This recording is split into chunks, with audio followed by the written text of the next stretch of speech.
আমাদের টিয়া পাখির ডায়েরি চ্যানেলের নিত্য নতুন রোমান্টিক ভালোবাসার গল্প পেতে ও শুনতে আমাদের চ্যানেলটিকে সাবস্ক্রাইব করে পাশে থাকুন। ধন্যবাদ। আরজানের সম্ভিত ফিরে সে এতক্ষণ ভাবনার জগতেই বিচরণ করছিল। যত বাড়ি ভাবছে আহিয়া তার না, ভেতর থেকে কেমন দুমড়ে মুচড়ে যাচ্ছে। এটা তো হওয়ার কথা ছিল না। তার যত্নে গড়া 4 বছরের ভালোবাসা এভাবে শেষ হয়ে গেল। নিজের ভাগ্যের ওপর করুণা হচ্ছে ওর। ওর মন খারাপের সাথে যেন আকাশেরও মন খারাপ হলো। হঠাৎ করে বিদ্যুৎ চমকে কারেন্ট বিচ্ছিন্ন হয়ে গেল। আরজান মনে মনে তাচ্ছিল্য করে হাসলো। তার মন খারাপ আকাশ কি কাঁদতে বসবে নাকি? কাঁদতেই পারে, হয়তো সকল কষ্ট ধুয়ে মুছে ছাপ করতে এসেছে। শায়লা বেগম ড্রয়ার থেকে টর্চ লাইট বের করে জ্বালালেন। এখন একটু আলোর মুখ দেখা যাচ্ছে। অন্ধকারে কেমন যেন একলা মনে হয়। শায়লা বেগম আবার বললেন, আব্বা কি হয়েছে? আরজান এবার নড়ে চড়ে বসলো। তার মায়ের দিকে করুণ মুখে তাকালো। তার মা কি রিয়াক্ট করবে সেটাই ভাবছে। কিছুতেই তার সিদ্ধান্ত মেনে নিবে না, সে ভালো করেই জানে। সে আমতা আমতা করে বলল, আমি একটা সিদ্ধান্ত নিয়েছি মা। শায়লা বেগমের ব্রু কুঁচকে গেল। তার ছেলে কি এমন সিদ্ধান্ত নিয়েছে যে বলতে এত দ্বিধা কাজ করছে? তার কেমন যেন খটকা লাগলো। জলদি বলল, কি সিদ্ধান্ত বাপ? আমি আমেরিকা চলে যেতে চাই। ওখানে একটা ভালো অফার পেয়েছে, সেখানে সেটেল হবো ভাবছি। শায়লা বেগমের পায়ের নিচের মাটি সরে গেল। কি বলে তার ছেলে? তাদের ছেড়ে বিদেশে চলে যাবে? এত বড় সিদ্ধান্ত কেন নিল সে? কি এমন ঘটেছে যে এত বড় একটা সিদ্ধান্ত দিতে হলো তার? শায়লা বেগম জিজ্ঞেস করলো, কি এমন হয়েছে এত বড় সিদ্ধান্ত নিতে হলো? আরে তেমন কিছু না মা, অফারটা খুব ভালো, হাতছাড়া করতে চাই না। শায়লা বেগম মানতে পারল না তার ছেলের কথা। কিছু তো একটা হয়েছে। আরজান আবার বলল, আমার তোমার থেকে কিছু চাওয়ার আছে মা। শায়লা বেগম শান্ত গলায় বলল, কি চাও বলো? আহির একটা মেয়েকে ভালোবাসে, 2 বছরের সম্পর্ক। আমি চাই তুমি মেয়েটাকে আহিরের বউ করে আনো। এই কথাটা বলতে যেন আরজানের ভিতর থেকে কলিজা ছিঁড়ে আসতে চাচ্ছে। সত্যি যদি ভালোবাসা এত কষ্টের হয়, তবে তার মনে কেন কারোর জন্য ভালোবাসার সৃষ্টি হলো? শায়লা বেগম বলল, এটা কিভাবে সম্ভব? যেখানে তোমার এখনো বিয়ে হয়নি সেখানে আহিরের বিয়ে কিভাবে দেব? এটা আমার তোমার কাছে রিকোয়েস্ট মা। আমি জানি তুমি আমার কথায় কিছুতেই ফেলতে পারবে না। শায়লা বেগম কিছু না বলে ছেলের দিকে তাকিয়ে রইল। তার কিছু একটা খটকা লাগছে মনে, কিন্তু সেটা কি সে ধরতে পারছে না। আরজানকে বলল, কবে যেতে চাও? কালকে মা। শায়লা বেগম আরো চমকে উঠল। কাল মানে এত তাড়াতাড়ি কেন? সে তো কিছুই বুঝতে পারছে না। তার মনটা কেমন যেন করে উঠছে। সে কি তার ছেলেকে হারিয়ে ফেলবে নাকি? সে তড়িঘড়ি করে বলল, কাল কেন বাবা? আহিরের বিয়ের পরে অন্তত যা। আরজান একটা হাসি দিল, যে হাসিতে কোনো প্রাণ নেই। কেমন যেন মরা মানুষের হাসির মতো নির্জীব। মনে হচ্ছে যেন তাকে জোর করে মাথায় বন্দুক ঠেকিয়ে হাসতে বলা হয়েছে। না হাসলে তার প্রাণ যাবে মনে হয়। আরজান হাসি মুখে বলল, বিয়েতে তো সময় লাগবে মা, আমার কাছে এত সময় নাই। আমি দূর থেকে ওদের দোয়া করব, ভালোবাসবো। ভালোবাসবো এই কথাটা কি ঠিক বলল? এত কিছুর পরেও ভালোবাসবে, সেটা কিভাবে সম্ভব? হয়তো ভালোবাসাই এমন, একবার কাউকে ভালোবাসলে তাকে ভালো না বেশে আর থাকা যায় না। এটাই হয়তো পৃথিবীর ধরা বাঁধা নিয়ম। আরজান তো আর নিয়মের বাইরে না। সেও তো মানুষ, তার মনেও তো কারোর জন্য ভালোবাসা আছে। ভুলে সে কিছুতেই থাকতে পারবে না। হয়তো সমাজের চোখ তার ভালোবাসা দৃষ্টিকটু লাগবে, কিন্তু তাতে তার কিছু যায় আসে না। সে তো ভালোবাসার দাবি নিয়ে কাছে যাচ্ছে না। সে না হয় দূর থেকেই ভালোবাসবে, তার অবাধ্য চাওয়াগুলো কিছুতেই বাদ মানবে না। তাকে ভালোবাসতেই হবে, হয়তো নীরবে নিভৃতে মনের এক কোণায় যতন করে রাখবে তাকে, তাতে তার খোঁজ কেউ কোনো দিন না পায়। কেটে গেল 6 মাস। আহিয়ার আহিরের সাথে বিয়ে হয়েছে। আহিরের পরিবার প্রস্তাব দেওয়ার পরে এত ভালো ছেলে পরিবার হাতছাড়া করেনি তারা, বিয়ে দিয়ে দিয়েছে। আহিয়ার বিয়ের 2 মাসের মাথায় তার বাবা স্ট্রোক করে মারা গেছে।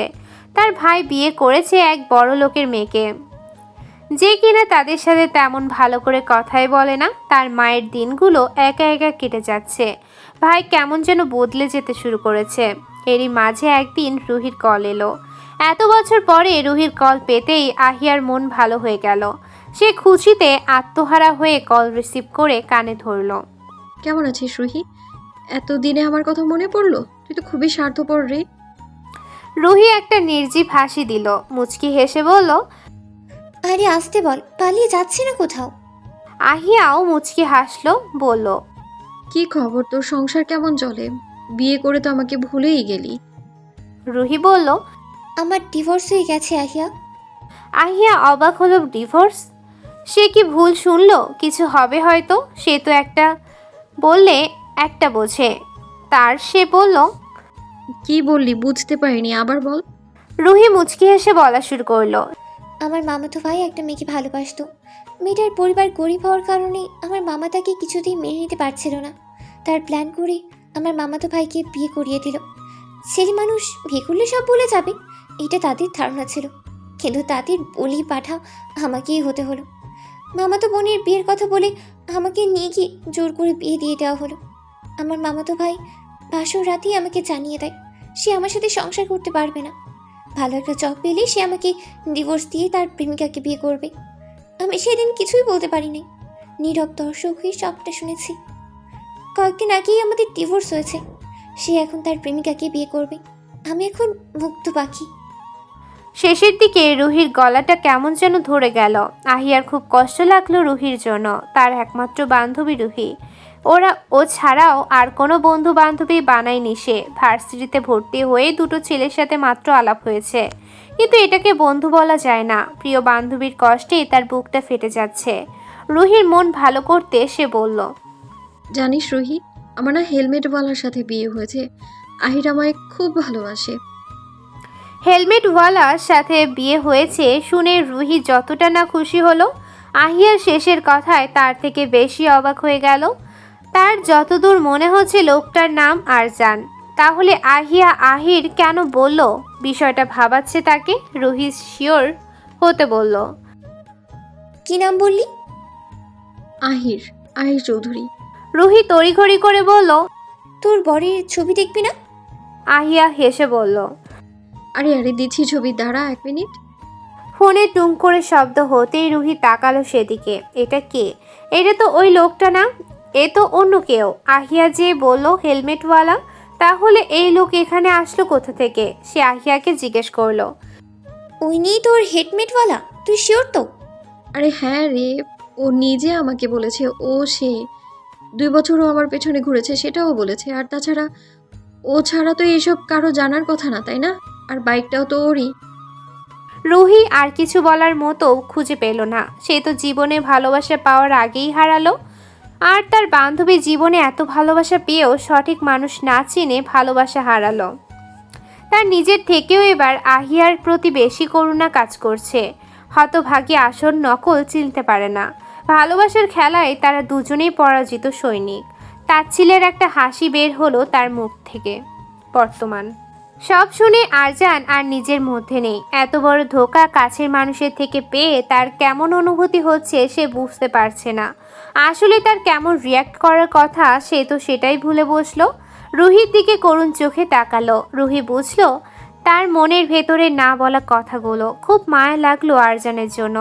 এত ভালোবেসেও লোকটাকে ধোঁকা পেতে হলো আপনজনদের কাছ থেকে। ভাগ্য বড়ই নির্মম। পৃথিবীতে বিশ্বাস বলে আর কোনো শব্দ বেঁচে আছে নাকি আরজানের জানা নেই। হয়তো বিশ্বাস বলেই কিছু নেই। তাহলে ভাইয়ের ভালোবাসা কেউ কিভাবে কেড়ে নিতে পারে? একটুও কি মায়া হয়নি? একটুও কি ভাবেনি কারোর একটু একটু করে যত্নে গড়া ভালোবাসা ভাগ বসানো ঠিক হবে কি না? হয়তো ভাবেনি। ভাবলে নিশ্চয়ই এত নিম্ন কাজ কিছুতেই তার ভাই করতে পারতো না। রুহি বলল। আমার ডিভোর্সের পরে আমি ট্রান্সফার নিয়ে এই ভার্সিটিতে চলে আসি। তার কিছুদিন পরেই আহিয়ার ভাইয়ের এই দুর্ঘটনার ঘটে। আপনাকে সেদিন দেখে আমি ভীষণ অবাক হয়েছিলাম। আহিয়ার জন্য কিছু জিজ্ঞেস করতে পারিনি। আজ আমার কাছে সব পরিষ্কার। কেন আপনি সেদিন চলে গিয়েছিলেন? রুহির কথা শেষ হতেই কেউ দাঁড়াম করে তার পাশে বসে পড়ল। বেচারি চমকে উঠে দাঁড়িয়ে বুকে থুতু দিল। এর একটু হলেই হার্ট অ্যাটাক হয়ে যেত। এইভাবে কেউ আসে নাকি? বেচারি ভীষণ ভয় পেয়ে গেছে। তার কাণ্ডে শুভ্র ব্রু কুচকে বলল। আমি কি বাঘ নাকি ভাল্লুক? এত ভয় পাওয়ার কি আছে? রুহি বিড়বিড় করে বলল। তার থেকে কম কিছু তো মনে হচ্ছে না। জঙ্গলি সার। বিড়বিড় করে বলার জন্য শুভ্র কিছু শুনতে পেল না, ব্রুকুচকে বলল। এই মেয়ে, তুমি কি আমাকে গালি দিচ্ছ নাকি? শোনো মেয়ে, যা বলে স্পষ্ট করে বলবে। এসব বিড়বিড় করে স্বামী স্ত্রী, আমরা তো তা নয়, তাই এভাবে কথা বলবে না আমার সাথে। রুহি যেন আসমান থেকে পড়ল। কিসের ভিতর কি পান্তা ভাতে ঘি? কোথাকার কথা কোথায় নিয়ে গেল এই লোক? সে তো কিছুই বলল না। তাদের এত বললে না, না জানি কত কি হতো, আল্লাহ মালুম জানে। রুহি আর কিছু না বলে বিরক্তিকর চাহনি দিয়ে উঠে দাঁড়ালো। আরজানকে বলল। হাসি ভাইয়া, আহিয়াকে ভুল বুঝবেন না প্লিজ। তখন তো অনেক ছোট ছিল, সত্য মিথ্যার তফাৎ সে বুঝতে পারেনি। ওকে ক্ষমা করে দিন। ও কিন্তু ওর হেলমেটওয়ালাকেই ভালোবাসে, যার প্রতিটা অনুভূতির সাক্ষী শুরু থেকেই ছিলাম। মাঝে হয়তো পথ ভ্রষ্ট হয়েছে, কিন্তু ভালোবাসাটা কিন্তু শেষ হয়ে যায়নি। রুহি আর 1 মিনিটও না দাঁড়িয়ে গমে পথের দিকে পা বাড়ালো। শুভ্র কথার আগা মাথা কিছুই বুঝতে পারল না। কি বলে গেল এই মেয়ে? কঠিন কিছুই বলেছে হয়তো, না হলে এত ভালো স্টুডেন্ট হয়ে সে বুঝতে পারলো না কেন? সে তো ক্লাস টপার ছিল, আর এইটুকু পিচ্চিমের কথা তার মাথায় ঢুকেনি। মানুষ শুনতে তাকে গবর গুলিয়ে দিবে। না না, কাউকে বুঝতে দেওয়া যাবে না। ভিতরে যাই হোক, কেউ যেন কিছুই বুঝতে না পারে। নিস্তব্ধ রাতের আধারে ঝিঝি পোকা এক নাগাড়ে ডেকে চলেছে। এমন যেন একটা অসহ্য লাগে ওর ডাক। থামাথামির কোনো নাম নেই। কানের মাথা পুরো খেয়ে ফেলল। আহিয়া বিরক্ত হয়ে দোকানে হাত চেপে ধরে রাখলো। বিরক্তিকর। বাইরে ল্যাম্পপোস্টের আলো চারদিকে ছড়িয়ে পড়েছে। আলো আধারের খেলার যেন আধারে জয় পেয়েছে আজ। এত আলো দিয়েও অন্ধকার কাটাতে পারছে না। বাইরে থেকে কুকুরের ঘেউ ঘেউ আওয়াজ ভেসে আসছে। আহিয়া ঘড়ির দিকে তাকালো। রাত 2টো বাজে। আরজান এখনো আসছে না কেন? আরজান তো এত রাত করে না। তাহলে আজ হঠাৎ এত রাত করেছে কেন? কোনো খারাপ কিছু হয়নি তো? আহিয়ার মন কেমন যেন করছে। ভয় হতে লাগলো মনে মনে। এরই মাঝে কলিং বেলের শব্দ। আহিয়া আর 1 মুহূর্ত না দাঁড়িয়ে নিচে চলে গেল। দরজা খুলতেই বিধ্বস্ত আরজানকে দেখতে পেল। চুলগুলো এলোমেলো, পরনের শার্ট ঠিক নেই, শার্টের হাতাগুলো কেমন করে যেন গুছিয়ে রেখেছে। এত পরিপাটি একজন মানুষের এমন বিধ্বস্ত রূপ দেখে আহিয়া কথা বলার ভাষা হারিয়ে ফেলল। সে কি বলবে কিছুই বুঝতে পারছে না। তাকে দাঁড়িয়ে থাকতে দেখে আরজান বলল। সরে দাঁড়াও, ভেতরে যাব। আহিয়ার মুখে কেমন যেন একটা উগ্র গন্ধ এসে বাড়ি খেলো। আরজান ড্রিঙ্ক করেছে, হ্যাঁ তেমনই তো বাজে স্মেল পাচ্ছে সে। আরজানের অনেকটা কাছে দাঁড়িয়ে থাকার জন্য গন্ধটা স্পষ্ট বুঝতে পারছে সে।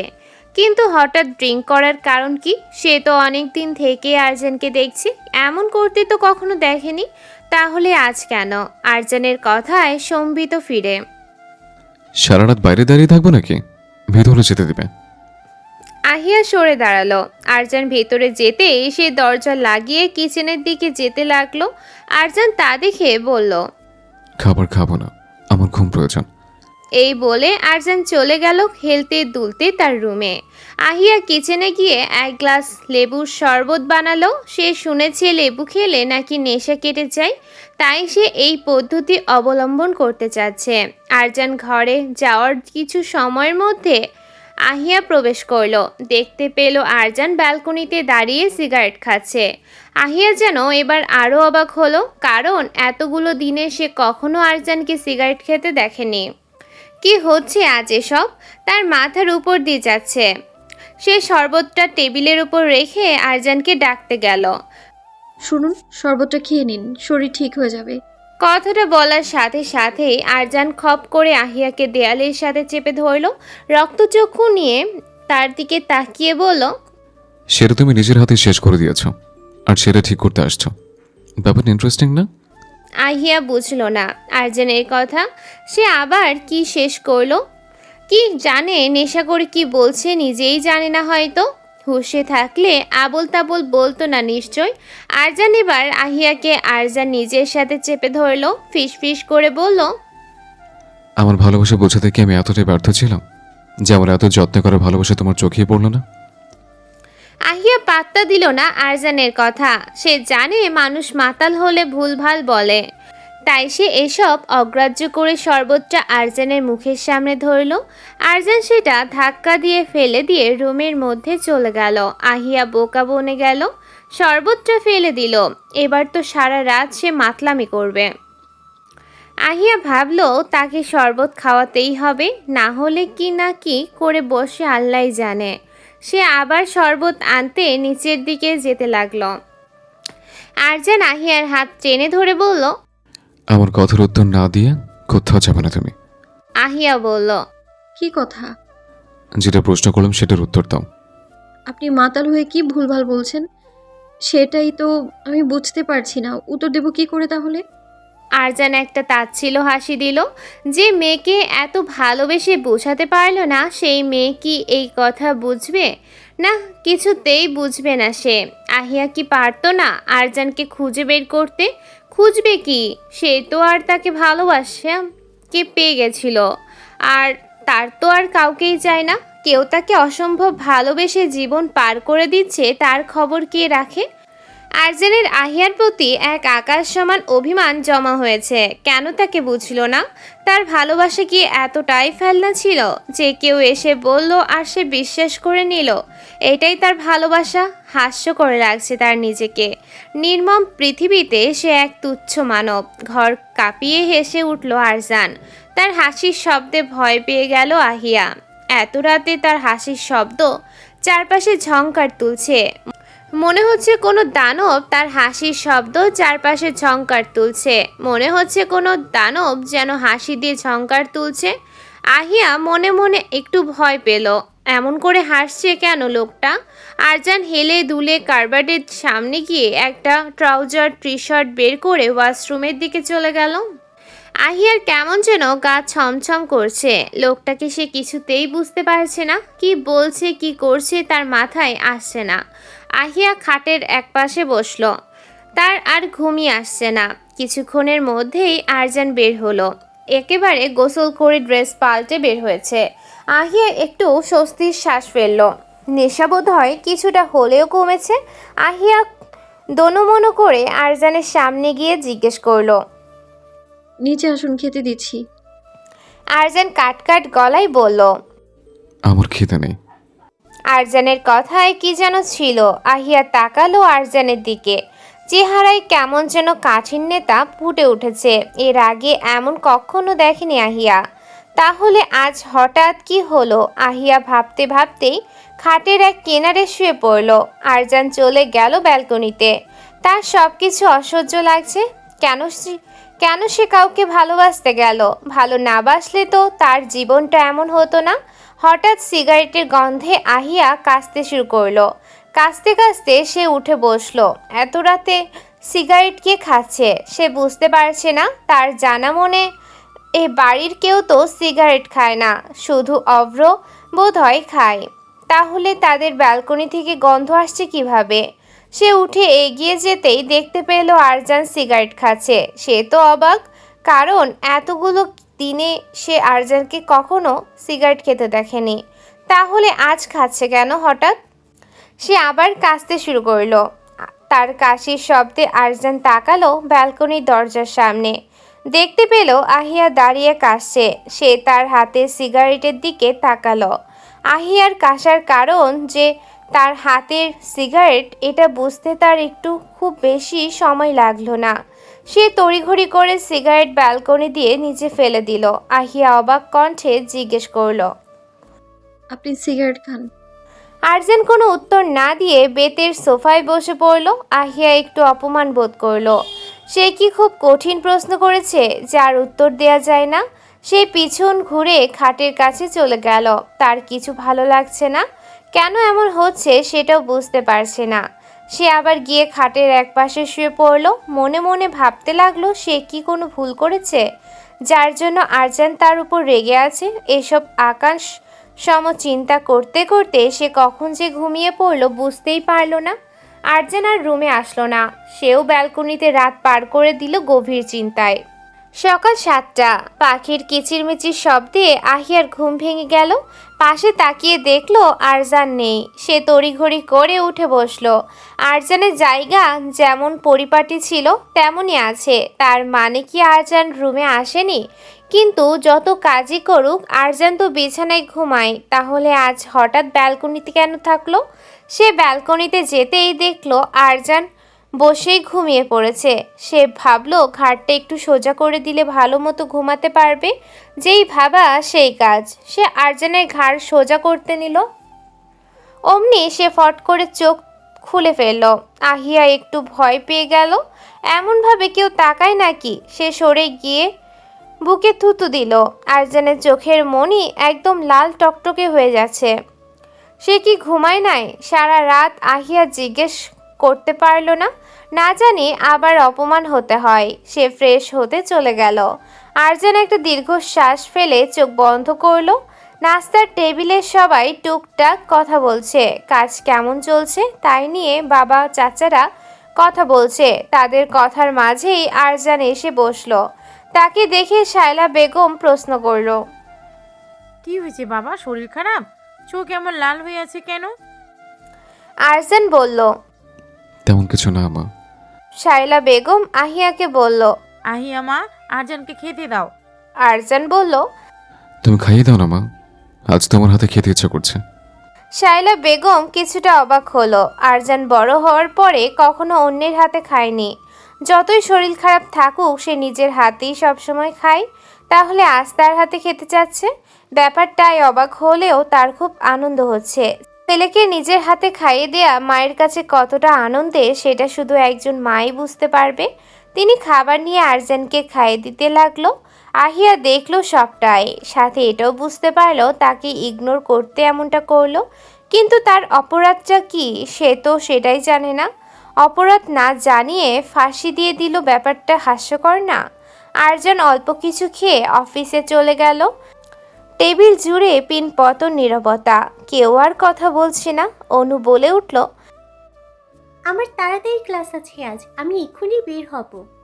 আশরাফ চৌধুরী বলল, গাড়ির তো একটা নিয়ে আরজান বেরিয়ে গেল, আর একটা তো এখন আমরা নিয়ে বেরিয়ে যাব। অন্য অফিসে কাজ আছে, নামিয়ে দিয়ে আসতে সময় লাগবে। অনু বলল। আমারও খুব ইমার্জেন্সি। অভ্র অনুর দিকে একবার তাকিয়ে বলল, আমি নামিয়ে দেব। অনু তড়াক করে দাঁড়িয়ে বলল, না না, আমি রিক্সা করে চলে যাব। শায়লা বেগম একটা ধমক দিল। অভ্র নামিয়ে দিতে চাচ্ছে, ওর সাথে যাও, একা রিক্সা করে যেতে হবে না। কিন্তু মা। কোনো কিন্তু না, অভ্রর সাথেই যাবে তুমি। অনু একবার আর চোখে তাকালো অভ্রর দিকে।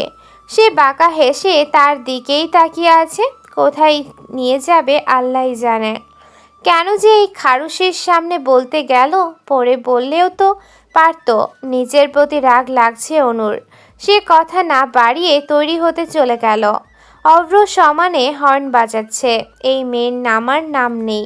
হঠাৎ মেন দরজার দিকে তাকাতেই দেখতে পেল অনু আসছে। কিন্তু অবাক করা বিষয় হচ্ছে সে বোরখা পরে এসেছে। অভ্র মুখ অন্যদিকে করে একটা বাঁকা হাসি দিল। যাক, সেদিনের ড্রেসে কাজ হয়েছে। সে আর তেমন খাটালো না। অনু আসতে সে পেছনে বসতে বলল। অনু অনেকটাই দূরত্ব বজায় রেখে বসলো। অভ্র বলল, ধরে বস, না হলে পড়ে যাবে। অনু সামান্য এগিয়ে বসলো, কিন্তু তাকে ধরল না। অভ্র রাগ করে বাইক স্টার্ট দিয়ে জোরে টান দিল। অনু ভয়ে অভ্রকে ধরে ফেললো। তড়িঘড়ি করে বলল, আপনার কি আমাকে মার্ডার করার ইচ্ছে আছে নাকি? এভাবে কেউ বাইক চালায়? আস্তে চালান। অভ্র বাঁকা হেসে বলল, জড়িয়ে ধর, তাই আস্তে চলাবো। কিসব আবল তাবল বলছেন? ঠিকই বলছি জান, জড়িয়ে ধরো। অনু রাগ দেখিয়ে বলল, নামিয়ে দিন আমায়, আমি যাব না আপনার সাথে। যে একটু সুযোগ পেয়েছেন অমনি বদমাশি শুরু করেছেন। নামাই। অভ্র নামালো তো নাই, বরং আরো জোরে চালাতে লাগলো। অনু ভয়ে শেষ। এইভাবে চললে যে কোনো সময় একটার সাথে লেগে যাবে। আর বাইক অ্যাক্সিডেন্ট মানে ওরে বাবা, সে আর ভাবতেই পারছে না। সে তড়িঘড়ি করে অভ্রকে জড়িয়ে ধরল। অনু তাকে জড়াতেই সে বাইকের স্পিড কমিয়ে দিল। বুকে তার প্রশান্তি বইছে, খুব ভালো লাগছে অভ্রর। সে দেখে শুনে বাইক চালাতে লাগলো। অনু মনে মনে ওর গোষ্ঠী উদ্ধার করছে। এর শোধ সে কখনো তুলবেই না। না তুলতে পারলে তার নাম জরিনা। আহিয়া আজ আর ভার্সিটিতে গেল না। তার কেমন যেন লাগছে। তার উপর অনু আগেই চলে গেছে, তাই সে আর আলসেমি করে গেল না। ঘরে ঢুকতেই সে দেখলো তার ফোন বাজছে। হাতে নিয়ে দেখতে পেল তার মা ফোন দিয়েছে। বেশ কিছুদিন মায়ের সাথে কথা হয়নি তার। মা ফোন দেয়াতে মনটা খুশি হয়ে গেল তার। ফোন রিসিভ করে কানে ধরলো। কেমন আছো মা? তার মা ওপাশ থেকে দীর্ঘশ্বাস ফেলে বলল, আল্লাহ যেমন রাখছে মা। তুই কেমন আছিস? জামাই বাবা কেমন আছে? আহিয়ার মায়ের থেকে অনুমতি নিয়েই শায়লা বেগম আরজানের সাথে তার বিয়ে দিয়েছেন, তাই তিনি জামাইয়ের খবর নিচ্ছে। আহিয়া আমতা আমতা করে বলল, আমি ভালো আছি, উনিও ভালো আছে মা। জামাই কেমন আছে রে মা? বিয়েটা কি সে মেনে নিয়েছে? আহিয়া কি বলবে সে তো জানে না আরজান বিয়েটা মেনেছে নাকি না। এতদিনে তার 2 বার কাছাকাছি এসেছে, তাও 2 বারই তো আহিয়ার বোকামির জন্য। আরজান হয়তো তার কাছে আসতেই চায়নি, আহিয়ার কাণ্ডে বাধ্য হয়েছে। আহিয়া ভাবলো এজন্য কি আরজান তার প্রতি বিরক্ত? আরজান তো সিয়াকে ভালোবাসে, সেজন্য হয়তো এই কাছে আসা সে মেনে নিতে পারছে না, তাই দূরত্ব বাড়িয়ে দিয়েছে। সে মাকে তো এসব কথা বলতে পারবে না, তাই সে হাসি মুখে বলল, হ্যাঁ মা, উনি বিয়েটা মেনে নিয়েছে, তুমি চিন্তা করো না। পাশ থেকে আহিয়ার ভাবি তন্নি টিপ্পনি কেটে বলল। আহিয়া পুরো কথা শুনতে পেল। খুবই কষ্ট লাগলো তার। তার ভাবি তার সাথে কখনো ভালো ব্যবহার করে না। তার তো মাত্র হাতে গোনা কয়েকবার দেখা হয়েছে তার সাথে। কোনো তো শত্রুতা নেই তার সাথে, তাহলে এমন করে কেন? সে তো আসলে আহিয়াকে না, আহিয়ার সৌন্দর্যকে হিংসা করে। সে সপ্তাহে সপ্তাহে পার্লারে গিয়েও আহিয়ার মতো সুন্দর হতে পারছে না। এটাই তার হিংসার মূল কারণ। আসলে সৌন্দর্যে আল্লাহর সৃষ্টি। কেউ নিজে কাউকে আল্লাহর সৃষ্টি থেকে বেশি সুন্দর করতে পারবে না। আহিয়ার মন খারাপ হলেও বুঝতে দিল না, হাসি মুখে বলল, কেমন আছো ভাবি? তন্নি বলল। পরবর্তী কোনো প্রশ্ন না করে সেখান থেকে চলে গেল। আসিয়া বেগম বলল, কিছু মনে করিস না মা। আহিয়া বলল, মনে কেন করবো মা? ভাবি তো মিথ্যে কিছু বলেনি, আমি তো সত্যি বিধবা। আসিয়া বেগম কথা কাটাতে বলল, জামাইকে নিয়ে একদিন ঘুরে এসে জানা, কতদিন দেখি না তোকে। আহিয়া তার জবাবে চুপ করে রইল। আরজান কি তাদের বাড়িতে যাবে? সে তো সেটা জানে না, কথা বলে দেখতে হবে। আহিয়া বলল, আমি বলে দেখবো মা, উনি যাবে কি না আমি তো জানি না।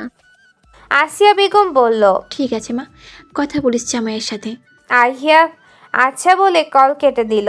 সে জানে আরজান কিছুতেই রাজি হবে না যেতে। সে তো তার প্রতি বিরক্ত, কিন্তু বিরক্তির কারণ আহিয়ার অজানা। অভ্র অনুকে তখন আর বিরক্ত করেনি। সুন্দর মতো কলেজের সামনে নামিয়ে দিয়ে এসেছিল।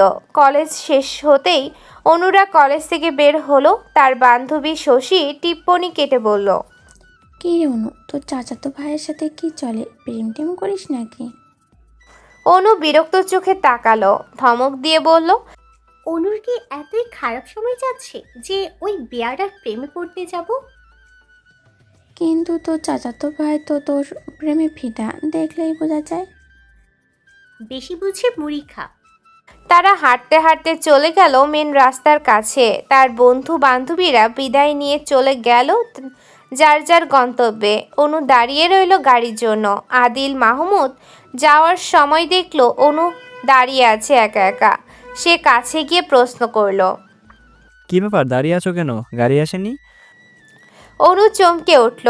আদিল স্যারের সাথে তার খুব একটা কথা হয়নি, আজ এভাবে সরাসরি কথা বলাতে সে একটু চমকে উঠেছে। আদিল বুঝলো ব্যাপারটা, তাই সে বলল, আরে ভয় পাওয়ার কিছু নাই, তোমার বড় চাচু আমার বাবার বন্ধু। অনু আস্তে করে ওহ বলল। আদিল এবার বলল, ড্রাইভারকে ফোন দিয়ে জিজ্ঞাসা করো কই আছে। অনু সাথে সাথে ফোন বের করে কল দিল ড্রাইভারকে। সে জানালো অফিসের কাজে তাদের বাইরে যেতে হচ্ছে। অনু ফোন কেটে দিল। আদিল পাশে থাকার কারণে সবটাই শুনলো। সে বলল, চলো তোমাকে ড্রপ করে দেই। না না স্যার, আমি যেতে পারবো। কেন, আমার সাথে যেতে কি কোনো সমস্যা আছে? অনু বলল, না না স্যার, সমস্যা না, এমনি আমি চলে যাব। আদিল এবার বলল, গাড়িতে ওয়েট করছি, তাড়াতাড়ি এসো। এই বলে গটগট পায়ে হেঁটে ড্রাইভিং সিটে বসে পড়ল। অনু আর কি করবে? এত বলার পরেও না শুনলে সেটা অভদ্রতা হয়ে যাবে। তাই সে গিয়ে আদিলের পাশের সিটে বসে পড়ল। গাড়িতে দুই একটা হলো তাদের মাঝে। বাড়ির সামনে আসতে অনু নেমে পড়ে ধন্যবাদ জানালো আদিলকে। আদিলও হাসি মুখে হাত নাড়িয়ে বিদায় জানালো অনুকে। ব্যালকনিতে দাঁড়িয়ে পুরো ব্যাপারটা কেউ একজন তীক্ষ্ণ নজরে তাকিয়ে দেখলো। কার শরীরে যেন আগুন জ্বলছে। এত বড় সাহস, প্রেমিককে বাড়ি নিয়ে আসে। সেদিন অনুর কথা বিশ্বাস না করলেও আজ ঠিকই বিশ্বাস করতে ব্যথা হলো। তার পাখি তার খাঁচা ছেড়ে অন্য খাঁচায় বাসা বাঁধতে যাচ্ছে। ব্যাপারটা সত্যি ইন্টারেস্টিং। অনু রুমে প্রবেশ করতেই কেউ তার রুমে ঢুকে দরজা আটকে দিল। ব্যাপারটা এত দ্রুত ঘটলো তার মাথার উপর দিয়ে গেল সবটা। বিরক্ত হয়ে বলল, আমার রুমে কি? আমি ফ্রেশ হব। লোকটা কে? কোন লোক? যার গাড়িতে এলি সে কে? অনুর তেরা উত্তর। আমি বলতে বাধ্য নই। অভ্র অনুর মুখ চেপে ধরে বলল, তুই বাধ্য। যা বলছি সোজা সোজা উত্তর দে, না হলে ভালো হবে না কিন্তু। অনুর মাথায় দুষ্ট বুদ্ধি খেলে গেল। সে তো তার থেকে প্রতিশোধ নেবে। এবার তাকে জ্বালানোর উপায় খুঁজে পেল। সে ফট করেই বলল, আমার বয়ফ্রেন্ড সুন্দর না? কত ফর্সা, হ্যান্ডসাম। অভ্র এবার রেগে আগুন হয়ে গেল। তার সামনে অন্য ছেলের প্রশংসা করছে এ মেয়ে, তার উপর তার বয়ফ্রেন্ড। রাগে হিতাহিত জ্ঞান হারিয়ে ফেলল সে। অনুর মুখ চেপে ধরে বলল, খবরদার, এ মুখে অন্য ছেলের নাম বললে জিভ টেনে ছিঁড়ে ফেলবো। অনু যেন রাগে ঘি ঢালতে মন চাইল। সে আরো রাগিয়ে দিতে বলল, বয়ফ্রেন্ড হয় আমার, শুধু নাম কেন, ও তো পুরোটাই আমার। অভ্র শান্ত চোখে তাকিয়ে বলল, কি হয়েছে তোদের মধ্যে? ও তোকে টাচ করেনি তো? অনু একটা লাজুক হাসি দিয়ে বলল, আরে এসব ছোটখাটো টাচ তো সব বয়ফ্রেন্ড গার্লফ্রেন্ডের মধ্যেই হয়, এ আর নতুন কি? অভ্রর আর বুঝতে বাকি রইল না যে সে তাকে টাচ করেছে। রাগে মাথার মধ্যে দপদপ করে আগুন জ্বলছে। সে কি করে আগুন নিভাবে? অনু এবার বিরক্ত হয়ে গেল। কখন এসেছে এখনো ফ্রেশ হতে পারল না। সে রাগ দেখিয়ে বলল, বের হন তো আমার রুম থেকে, আমি ফ্রেশ হব। সে বোরকা খুলতে ব্যস্ত হয়ে পড়ল। উপরে হাত উঠিয়ে বোরকা খোলার সময় তার নিচে পরা গেঞ্জি অনেকটাই উঁচু হয়ে গেল। তার নাভি অবরোধ চোখের সামনে দৃশ্যমান। নেশা ধরার জন্য এতটুকুই যথেষ্ট ছিল। সে একটা হাত বাড়িয়ে দিল অনুর পেটের কাছে। হঠাৎ কারো স্পর্শ লাগতেই অনু তাকালো অবরোধ দিকে। তার চোখের চাহনি দেখে অনু পালাতে চাইল। সে বোরকাটা রেখে তাড়াতাড়ি ওয়াশরুমের দিকে যেতে লাগলো, কিন্তু তার আগে অভ্রর হাতের বাঁধনে আটকা পড়ে গেল। অভ্র এক হাত তার নাভি সোজা দিয়ে কাছে টেনে আনলো। অনু তো ছটফট শুরু করে দিল।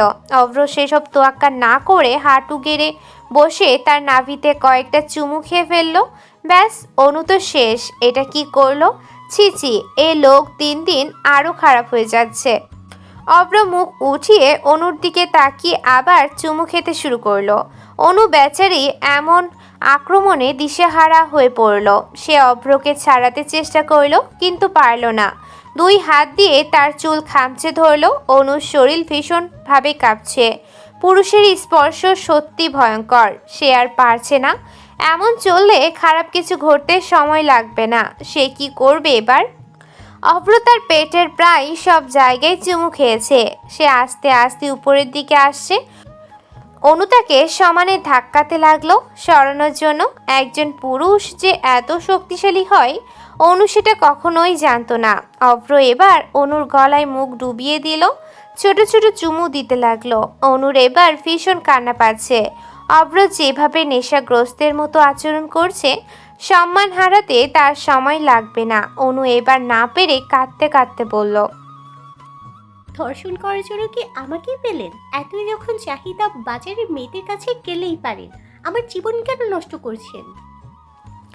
অভ্র শুনল সবই, কিন্তু পাত্তা দিল না। অনুর ঠোঁটে ঠোঁট ডুবিয়ে দিল। অনুর সব পথ বন্ধ হয়ে গেল। ছিছি, সমাজের চোখে আজ থেকে সে ধর্ষিতা হয়ে গেল। অভ্র তার ঠোঁট সুজতে লাগলো। অনু তার পালক করা স্পর্শে নিজেকে হারিয়ে ফেলল। অভ্র তার গেঞ্জিতে হাত রাখতেই দরজার টোকা পড়ল। অনু, কলেজ থেকে কখন এসেছিস? খেয়ে যা। অভ্র তড়িৎ বেগে ছেড়ে দিল অনুকে। এটা কি করতে যাচ্ছিল সে? এর একটু হলেই তো সব হাতের বাইরে চলে যেত। ছাড়া পেতেই অনু দৌড়ে বাথরুমে গিয়ে ঠাস করে দরজা আটকে দিল। অভ্র মাথার চুল টেনে ধরল, দাঁতে দাঁত চেপে শিট শিট করে উঠল। বাথরুমের আয়নায় নিজের মুখটা দেখে আটকে উঠল অনু। কেমন যেন ফ্যাকাশে হয়ে গেছে, চোখের নিচে হালকা ফুলে আছে, ঠোঁট লালচে হয়ে গেছে। অভ্র চুমুতে ওর নিজের শরীরটাই আজ নিজের কাছে অপরিচিত মনে হচ্ছে। এমন তো সে কখনো কল্পনাও করেনি। অভ্রের ভেতরে যে এইরকম একটা দানব লুকিয়ে আছে সেটা সে কখনোই বুঝেনি। আজ সেই দানবটা চোখে পড়ার মতো জেগে উঠেছিল। তাড়াতাড়ি মুখে পানি দিয়ে নিজেকে সামলাতে চাইলেও পারল না। চোখ বেয়ে গড়িয়ে পড়ল 2 ফোঁটা অশ্রু। নিজেকে নিজেই কেমন অপরাধী মনে হচ্ছে অনুর। অথচ সে তো কিছু করেনি, চিৎকার করেনি, শুধু পরিবারের সম্মানের কথা ভেবে। কিন্তু সম্মান তো সেই কেড়ে নিতে চাইল। বেরিয়ে এসে কাউকে কিছু না বলে চুপচাপ নিজের বিছানায় গুটি গুটি মেরে শুয়ে পড়ল সে। মনে মনে বলল, আল্লাহ, আমি কি কোনো ভুল করেছি? তাহলে কেন এমন হলো আমার সঙ্গে? অন্যদিকে অভ্র নিজের রুমে গিয়ে বেডের পাশে বসে মাথা চেপে ধরে বসে আছে। ভেতরের তীব্র আগুন আর অনুতাপ একসাথে পুড়িয়ে দিচ্ছে তাকে। সে ফিসফিস করে বলল, তুই কি করিস অব্র? ও তোর সব, তুই তো ওকে ভালোবাসিস, তাহলে এমন করলি কেন? হঠাৎ করেই শায়লা বেগমের ডাক শুনে সম্বিত ফিরল। অভ্র, একটু নিচে আয় বাবা, একটা দরকারি কথা আছে। অভ্র নিজের চেহারাটা আয়নায় দেখে একটু গুছিয়ে নিচে নামলো। নিচে গিয়ে দেখে সবাই বসে আছে। আশরাফ চৌধুরী, শায়লা বেগম, অনুর মা, আরজান, আহিয়া, সবাই চুপচাপ। পরিবেশটা থমথমে। শায়লা বেগম বলল, একটা কথা বলবো সবাইকে, খুব ভেবে বলছি। আমি চাই আহিয়া আর জান কয়েকদিনের জন্য বাইরে যাক, একটু সময় কাটা, একে অপরকে বুঝুক। সবার মুখ চুপ। আহিয়ার মুখে কোনো ভাব প্রকাশ নেই, সে শুধু নিচের দিকে তাকিয়ে আছে। আরজান মুখ শক্ত করে বসে আছে। আজমল চৌধুরী বললেন, আমিও একমত, ওদের কিছুটা সময় একা একা থাকা দরকার। শুধু অভ্রর চোখে মুখে ছায়া পড়েছে, ওর ভেতরে অন্য ঝড় বয়ে যাচ্ছে। রাতে আহিয়া নিজের রুমে বসে ভাবছে, আমাদের কি সত্যিই সময় দরকার, নাকি আরো দূরত্ব বাড়বে? এই ভাবনাতেই হঠাৎ আরজান রুমে ঢুকলো। তুমি তৈরি থেকো, কাল সকালে আমরা যাচ্ছি। কঠিন কণ্ঠ, চোখে কোনো আবেগ নেই। আহিয়া শুধু বলল, আচ্ছা। আরজান কিছু না বলে বের হয়ে গেল। পরের দিন সকালে দুজন বেরিয়ে পড়ল। গাড়িতে বসে দুজনেই চুপচাপ। গন্তব্য সিলেট। রাস্তা জুড়েই শুধু নীরবতা। মাঝে মাঝে আরজান গাড়ির কাচের বাইরে তাকায়, আবার ভেতরে তাকিয়ে দেখে আহিয়া নিঃশব্দে জানালা দিয়ে বাইরে তাকিয়ে আছে। হঠাৎ গাড়িতে বাজতে লাগলো এক পুরনো প্রেমের গান। চোখে চোখে কথা হতো, সেই চোখ আজ অচেনা। আরজান মনে মনে বলল, ভালোবাসা যদি বোঝা না যায়, সে ভালোবাসা একদিন অভিমানে ডুবে যায়। ভালোবাসা যদি বোঝাতে হয়, তবে সেটা ভালোবাসা নয়, তাহলে সেটা শুধু চাওয়া। আহিয়া আমাকে নিয়ে ভাবিনি, ভেবেছে তার মতো করে। আমি তো শুধু চাইতাম ও একবার বলুক, আরজান, আমি তোকে ছাড়া থাকতে পারবো না। অথচ ও শুধু তাকিয়েছিল অন্য কারো দিকে, আমাকে উপেক্ষা করে। তবু আজ ওর একটুখানি কষ্ট দেখলে বুকের ভেতরটা ভেঙে পড়ে। এ কেমন অভিমান, কেমন ভালোবাসা! হয়তো এই ভালোবাসা অভিমানে হারিয়ে যায়, ঠিক যেমন হারিয়ে যাচ্ছে আমরাও। সিলেটের পথে পথে গাড়ি এগিয়ে চলেছে সবুজে মোড়া সড়ক বেয়ে। রাস্তার দুপাশে ছায়া ঘেরা গাছেরা যেন হাত বাড়িয়ে অভ্যর্থনা জানাচ্ছে। দূরে দূরে ঢিলা আর পাহাড়, কুয়াশায় ঢাকা তাদের চূড়া যেন মেঘের মাঝে হারিয়ে গেছে। চা বাগান পেরিয়ে যাচ্ছে ওর, সারি সারি চা গাছ, মাছ দিয়ে চলে গেছে আঁকাবাঁকা রাস্তা। চা শ্রমিক নারীরা মাথায় ঝুড়ি নিয়ে ধীরে ধীরে হেঁটে যাচ্ছে। কেউ কেউ গান গাইছে। চারদিকে যেন এক প্রশান্তিময় নীরবতা। হঠাৎ এক জায়গায় এসে গাড়ি থামে। নিচে নেমে আহিয়া দেখল নীলচে সবুজ পানির নদী, পাশে ছোট্ট ঝর্ণা, পাথরের গায়ে গায়ে বয়ে যাওয়া স্বচ্ছ জলের ধারা যেন স্বপ্নের মতো। আরজান একটু দূরে দাঁড়িয়ে চুপচাপ তাকিয়ে আছে। পাহাড়ি বাতাসে আহিয়ার চুল উঠছে। সে চোখ বন্ধ করে নিঃশ্বাস নেয়। এক অপার প্রশান্তি ছুঁয়ে যায় তাকে। মনে হয় যত অভিমান, যত কষ্ট সবই যেন এই প্রকৃতির মাঝে মিশে যেতে চাইছে। জাফলং, স্বচ্ছ পানি, পাথরের খেলা, ভারতের সীমান্ত দেখা যায়। মালনিসরা চা বাগান, এশিয়ার সবচেয়ে পুরনো চা বাগান। ভোলাগঞ্জ সাদা পাথর, পাহাড়ি নদী আর সাদা পাথরের অপরূপ মিলন। লালাখাল সবুজ জল, নৌকায় ভেসে বেড়ানোর মতো দৃশ্য। রাতালগুল সোয়াম্পস ফরেস্ট, জলের ওপর বন, নৌকায় ভ্রমণ, রহস্যময় সৌন্দর্য। Hotel grand Sylhet hotel and resort, grand Sylhet hotel and resort. অবস্থান সিলেট ওসমানী আন্তর্জাতিক বিমানবন্দরের কাছে। মান 5 তারকা। হোটেলে ঢুকতেই কাচের বিশাল দরজা খুলে গেল নিজে থেকেই। মার্বেলের মেঝেতে মৃদু আলো প্রতিফলিত হয়ে চারপাশটা স্বপ্নের মতো ঝকঝকে লাগছে। বিশাল লবির মাঝখানে ঝুলছে ক্রিস্টালের ঝাড়বাতি, যার আলোয় আহিয়ার চোখটা আধা বুজে নিল। আরজান চুপচাপ সামনে হাঁটছে।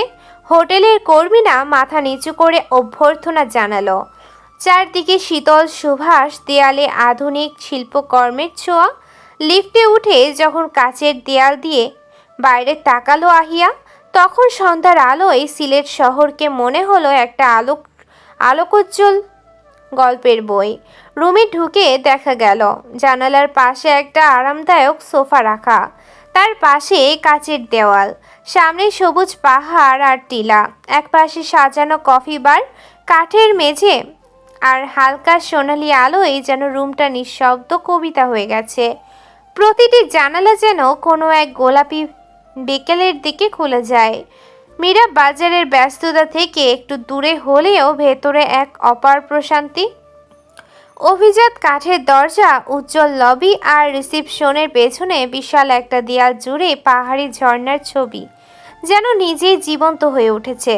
সুইমিং পুলের পাশে সাজানো চেয়ারগুলোতে বসে কফির কাপে চুমুক দিতে দিতে অনায়াসেই ভোলা যায় সমস্ত কষ্ট। আহিয়া সেই সাদা রঙের রুমে দাঁড়িয়ে আয়নার দিকে তাকিয়ে ভাবছিল, উনি কেন রাগ করে আছে আমার উপর?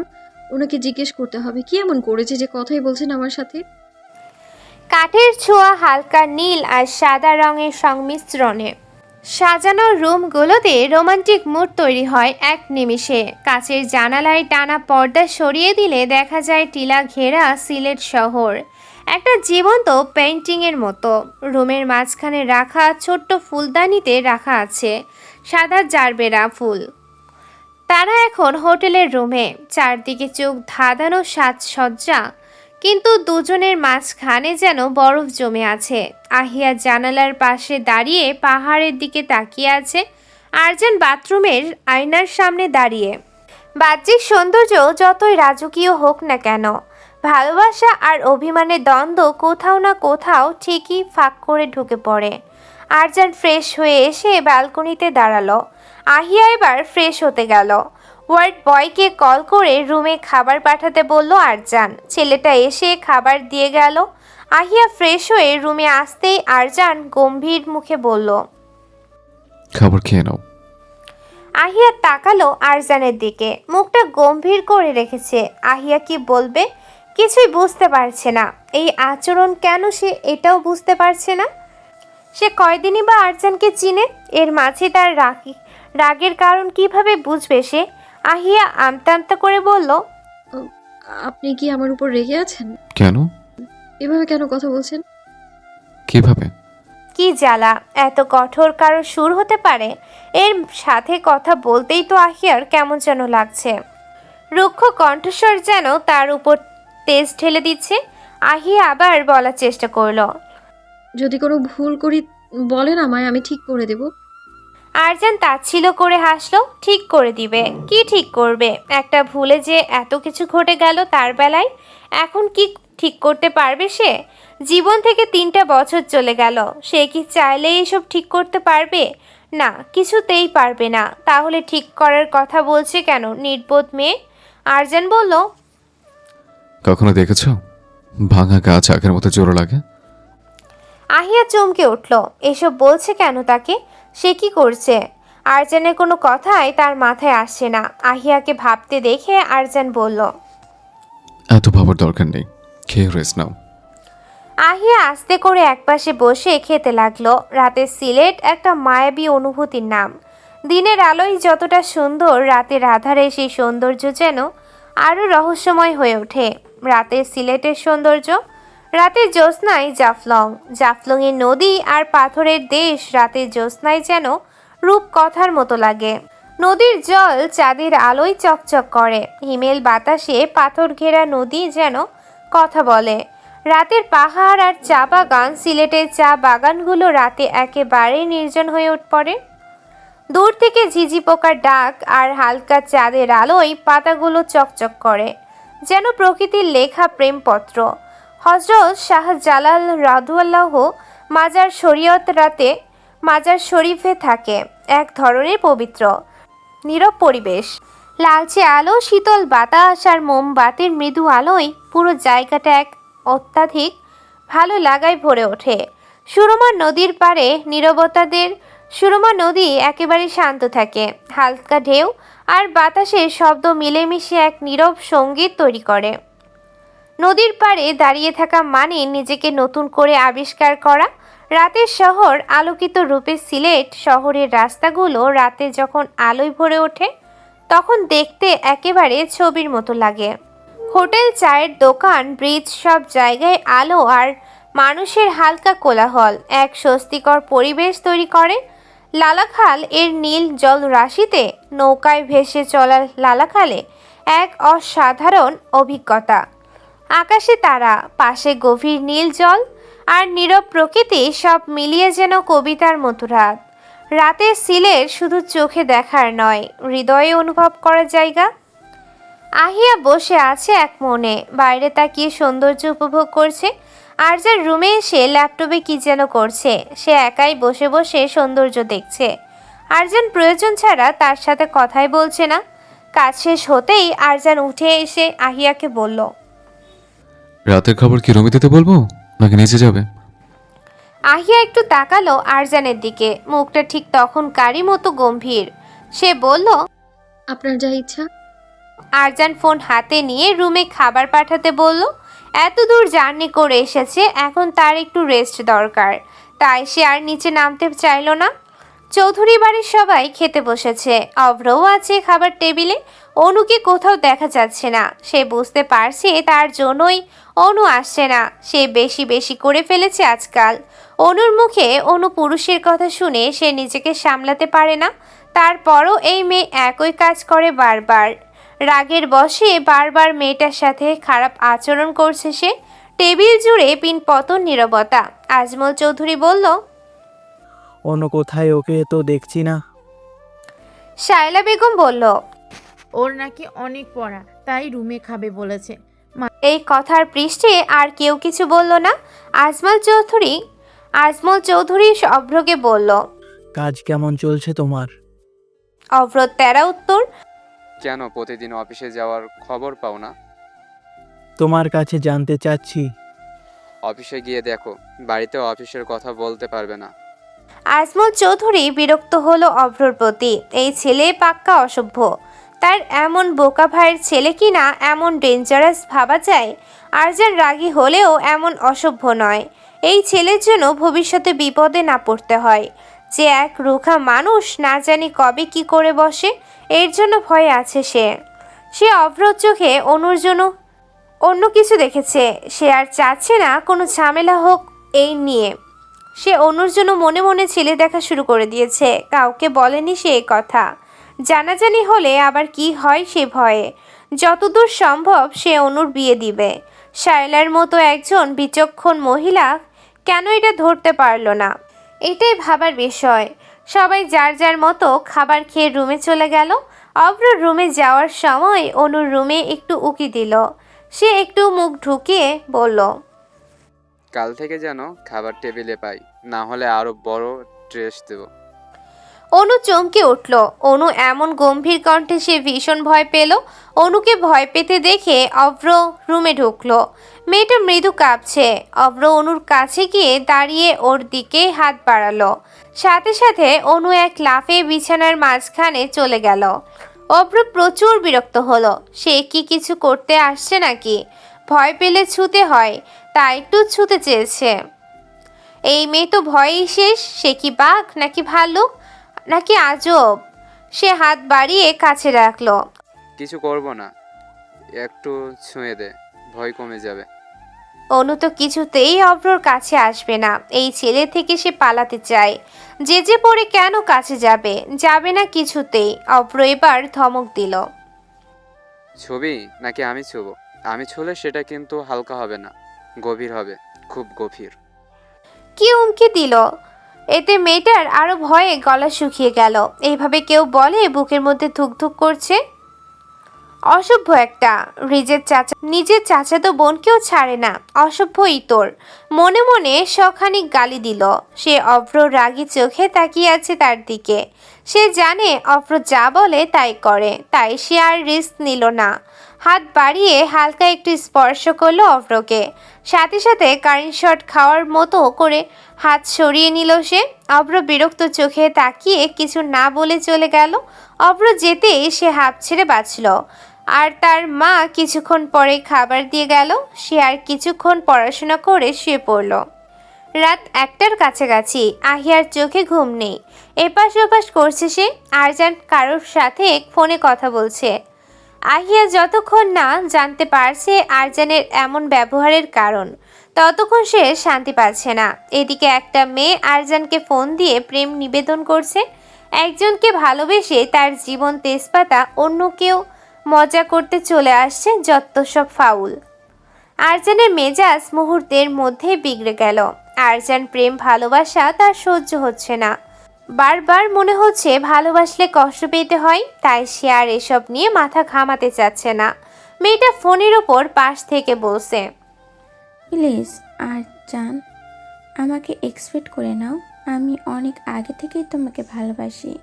প্লিজ জান, একবার ভালোবেসে কাছে এসে দেখো, তোমাকে সুখে মুড়িয়ে দেব। শাট আপ প্রস্টিটিউট গার্ল, তোদের চেনাটা ভেবেছিস? এক একদিন এক একজনের পেট গরম করিস, তোদের মতো মনে করিস আমাকে? শোনো রাখ, আরজান এক নারীতে আসক্ত। তোদের মতো প্রস্টিটিউটদের দিকে আরজান থুও ফেলে না, বাস্টার্ড। আরজানের ধমকে কেঁপে উঠেছে আহিয়া। তার উপর আবার এমন বাজে কথা। তারপর কি বললো সে এক নারীতে আসক্ত? তার মানে সিয়ার কথাই বলেছে হয়তো। আহিয়ার কেন জানি একটু মন খারাপ হলো। হাজার হোক তাদের তো বিয়ে হয়েছে। বিয়ে একটা পবিত্র বন্ধন। না চাইতেও একটু টান অনুভব করে আরজানের প্রতি। সেই জন্যই বুঝি একটু খারাপ লাগছে তার। কলকেটে ধূপ ধাপ পা ফেলে রুমে আসলো আরজান। আহিয়া ভয়ে কাচুমাচু করে আছে। সে জানে এখন কথা বললেই তাকে ধমক দিবে, তাই কিছু বলছে না। আরজান সব কিছু সময়ের জন্য যেন ভুলে গেল। আহিয়ার ভয় জড়ানো মুখ দেখে সে আহিয়ার কোলে মাথা রেখে বলল, মাথা ব্যথা করছে, চুলগুলো টেনে দাও। আহিয়া কেঁপে উঠেছে। আরজান মাথা রাখতেই তবু কিছু বলল না। সে আস্তে আস্তে মাথায় হাত রেখে চুল টানতে লাগলো। কিছুক্ষণের মধ্যেই আরজান ঘুমিয়ে গেল। আহিয়া তাকিয়ে রইল আরজানের দিকে। কখনো এইভাবে খুঁটিয়ে খুঁটিয়ে দেখা হয়নি তার ভাবনায় আসলো সেই হেলমেটে মুখ ঢাকা মানবী, যার চোখগুলো একদম আরজানের মতো। আহিরের চোখ তো এত গভীর না। তার কেন মনে হয় সেই চোখের মালিক এই ব্যক্তি? নিজের ভাবনায় নিজেই চমকে উঠল। কী সব ভাবছে সে? না না, এসব হতে পারে না। সে তো আহির ছিল। শুধু শুধু ভুলভাল ভাবছে সে। আরজানের বড় বড় চুলগুলো হাতের মধ্যে আস্তে আস্তে নড়াচড়া করছে সে। এত সুন্দর চুলে তার হাত বুলাতে মন চাচ্ছে। আরজান ঘুমের ঘোরে আহিয়ার জামাটা পেটের কাছ থেকে একটু সরিয়ে গভীর করে মুখ ডুবিয়ে দিল। বেশ কয়েকটা চুমু খেলো সে। আহিয়ার নড়াচড়া বন্ধ হয়ে গেল। আরজান মনে হয় আহিয়ার শরীরের ঘ্রাণ শুষে নিচ্ছে। ঘুমের মধ্যেও তার কেমন নেশার মতো টানছে। সে ঘুম ঘুম চোখে আহিয়ার দিকে তাকালো। নেশাক্ত চোখে আহিয়া তার দিকেই তাকিয়ে আছে। আরজান ফট করে আহিয়াকে বিছানায় শুয়ে দিল। আহিয়া চমকে উঠল। সে আরজানের চোখে নেশা দেখতে পাচ্ছে, তাকে কাছে পাওয়ার নেশা। কিন্তু আরজান কেন রেগে আছে সে তো কিছুই জানতে পারল না। কি করবে সে? আরজানকে আটকাবে? কিন্তু এতে তো আরজান আরও বেশি রেগে যাবে। তখন তো সে সামলাতে পারবে না। আহিয়ার ভাবনার মাঝেই বুঝলো আরজান তার শরীরের হাত বুলছে। তার শরীর কেঁপে উঠল। আরজান আহিয়ার গলায় আস্তে আস্তে চুমু দিচ্ছে। আহিয়ার দু হাতে বিছানার চাদর খামচে ধরেছে। আরজানের স্পর্শ আরো গভীর হতে লাগলো। সে আহিয়ার জামা খুলে ফেলল। হাত দিয়ে পুরো শরীরের আঁকিবুকি করছে। আহিয়া যেন দিশেহারা হয়ে যাচ্ছে। এমন বিচরণে তার শরীরের অন্য রকম অনুভূতি হচ্ছে। সে নিজেও এবার আরজানকে কাছে পেতে চাচ্ছে। আরজান গলা থেকে বুকে মুখ ডুবালো। আহিয়ার যেন পাগল হওয়ার জোগাড়। সে দুই হাতে আরজানের চুল খামচে ধরল। আরজান আহিয়ার সারা শরীরে চুমু দিতে শুরু করলো। দুজনের নিঃশ্বাস ঘন ঘন পড়ছে। নিঃশ্বাস যেন বলছে আরো গভীর থেকে চাই তোমাকে। আরজান আহিয়ার ঠোঁট কামড়ে ধরল। আহিয়া এবার উন্মাদের মতো ছটফট করছে। আরজান ঠোঁট এমনভাবে শুষছে যেন তার গলা শুকিয়ে মরুভূমি। তাকে আহিয়ার ঠোঁটের পানি দিয়ে ভেজাতে হবে। আহিয়া আরজানের ঠোঁটে কামড় বসালো। দুজনেই যেন ক্ষুধার্ত বাঘ, একজন আরেকজনকে খুবলে খুবলে খাবে। আরজান একটু স্পর্শ হালকা করতেই আহিয়া আরজানের ঠোঁট আঁকড়ে ধরল। আহিয়া নিজের থেকে আরজানকে কিস করতে শুরু করলো। আরজানের ঠোঁটের কোণে এক চিলতে হাসির দেখা মিলল। সে আহিয়ার সায় পেতে স্পর্শ আরো গভীর হতে লাগলো। দুইজন দুজনের শরীরের মাঝে ডুবে গেল। সারা রুম জুড়ে শুধু তাকে নিঃশ্বাস ভারী খেতে লাগলো। অত্যন্ত সুখের একটা রাত পার করলো তারা। কোনো রকম জড়তা ছাড়াই আহিয়া আরজানের মধ্যে ডুব দিল। রাত তখন 3টা বাজে। দুজনের ক্লান্ত শরীর। আহিয়া সবে ঘুমানোর জন্য চোখ বুজেছে। ঠিক তখনই আরজানের ছোড়া প্রশ্নে তার বুক কেঁপে উঠল। যদি কখনো জানো তুমি যাকে মনে করে আহিরকে ভালোবেসেছ সে আসলে অন্য কেউ, তখন কি করবে আহিয়া? এই একটা প্রশ্ন তার সারা শরীরে ঝংকার তুলে দিল। এমন কথা কেন বলছে আরজান? সে কি কিছু জানে? কই, সে তো তাকে আহির আর তার প্রেম সম্পর্কে কিছুই বলে নাই। তাহলে সে জানলো কিভাবে? আর এমন একটা কথাই বা বলল কেন? সে কেমন যেন উদ্গ্রীব হয়ে গেল। তার কথার মানে কি তাকে জানতেই হবে। কেন এমন একটা জটিল প্রশ্ন তাকে করলো? সে তো কিছুই বুঝতে পারছে না। সে তাড়াতাড়ি করে গায়ে কাঁথা জড়িয়ে উঠে বসলো। তার এই অবস্থায় ভীষণ লজ্জা লাগলেও সেদিকে পাত্তা দিল না। তার এই কথাটা জানা বেশি জরুরি। সে আরজানকে প্রশ্ন করলো, আপনি হঠাৎ এমন প্রশ্ন কেন করছেন? আর আপনি কি করে জানলেন আমার আর আহিরের সম্পর্কের কথা? আমি তো বলিনি আপনাকে। তাহলে আরজান তাকিয়ে দেখলো আহিয়া কতটা কৌতূহল নিয়ে তার দিকে তাকিয়ে আছে। এতটা কৌতূহল আগে দেখালে হয়তো সে সঠিক মানুষকে খুঁজে নিতে পারত। কিন্তু সে তো সঠিক সময়ে কিছু করেনি। এখন আর এমন ছটফট করে কি হবে? সে আহিয়াকে থামাতে বলল, এত উত্তেজিত হওয়ার কিছু নেই, জাস্ট এমনি জানতে বলেছে। আহিয়া মনে হলো না যে আরজান এমনি বলছে। ও আরজানের দিকে তাকালো। তার চোখ দুটো কেমন গভীর হয়ে আছে, যেন পাথরের মতো শক্ত তার হৃদয়। অথচ আহিয়ার তো তাকে এতটা কঠিন মনে হয় না। আরজান যেভাবে তাকে স্পর্শ করে মনে হয় সে কোনো ননির পুতুল। একটু জোরে চেপে ধরলে গলে যেতে পারে। তাহলে এখন এমন কঠিন হয়ে আছে কেন? আরজান একবার তাকালো আহিয়ার দিকে। সে বুঝতে পারলো মেয়েটা তাকে নিয়ে খুঁটিয়ে খুঁটিয়ে ভাবছে। সে তেমন কিছুটা না বলে বলল, এত চিন্তা করতে হবে না, শুয়ে পড়ো, কাল ঘুরতে নিয়ে যাব। কিন্তু আহিয়ার ভাবনা যেন শেষ হচ্ছে না। সে এক গভীর চিন্তায় মগ্ন হয়ে গেল। আরজান দেখলো এই মেয়ে বাকিটা রাত চিন্তা করে পার করবে, আর এমন হলে কাল অসুস্থ হয়ে পড়বে। এমনিতে একটু ঘুমায়নি, তার উপর এখন ঘুম না আসলে শরীর খারাপ কেউ আটকাতে পারবে না। সে নিজে শুয়ে আহিয়াকে হাত ধরে টান দিয়ে তার বুকে ফেলল। আহিয়ার এবার যেন সম্বিত ফিরল।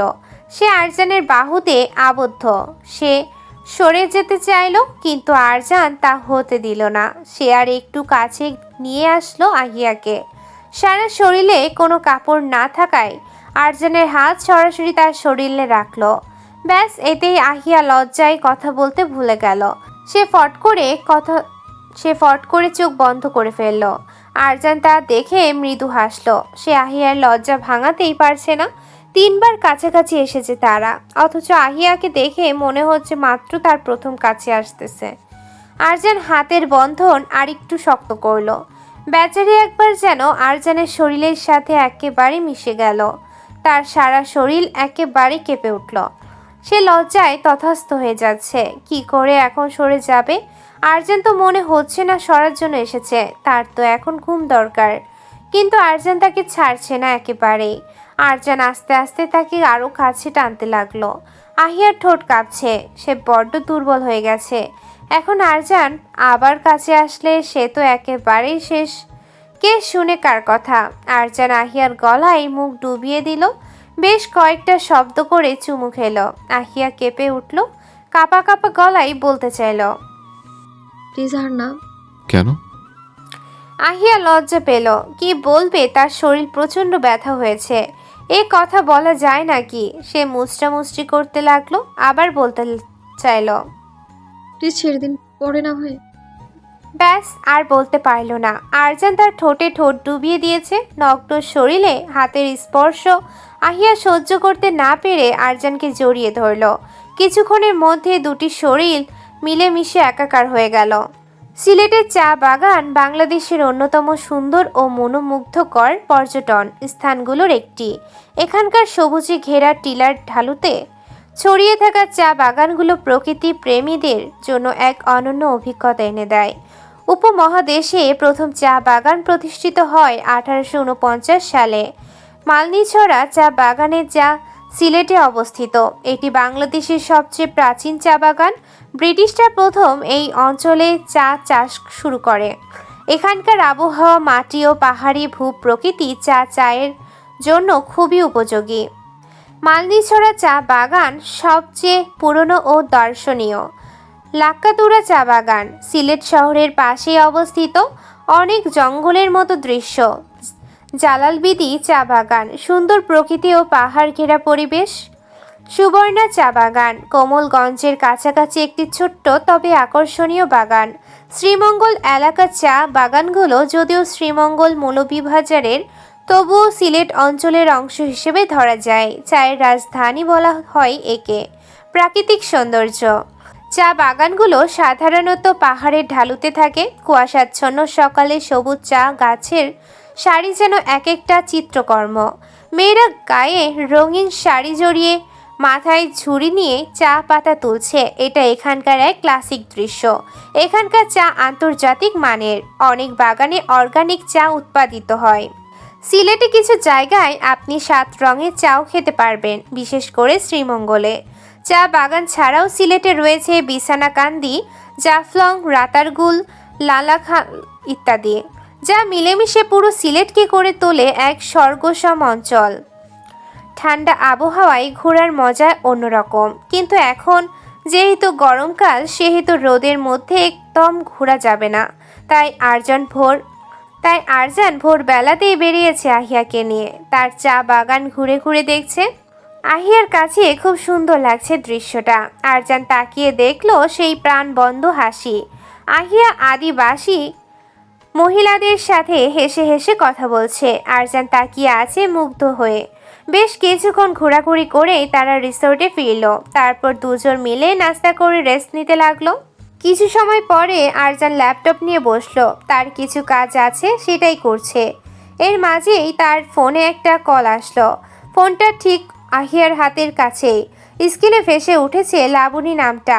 আহিয়ার তাকিয়ে রইল নামটার দিকে। তার জানা মতে এটা আরজানের কোনো বান্ধবী নয়। তাহলে কে এই মেয়ে? জানার জন্য মনের মধ্যে কেমন যেন করছে। আরজান হাত বাড়িয়ে ফোনটা নিয়ে ব্যালকনিতে চলে গেল। আহিয়ার এবার ভীষণ কৌতূহল হলো, মনে মনে বিড়বিড় করে বলল, কে এই মেয়ে? আর কল রিসিভ করতে বেলকনিতে যেতে হবে কেন? এখানে কথা বলে কি এমন হতো? নাকি এমন কোনো পার্সোনাল কথা যা আমার সামনে বলতে পারছে না সে?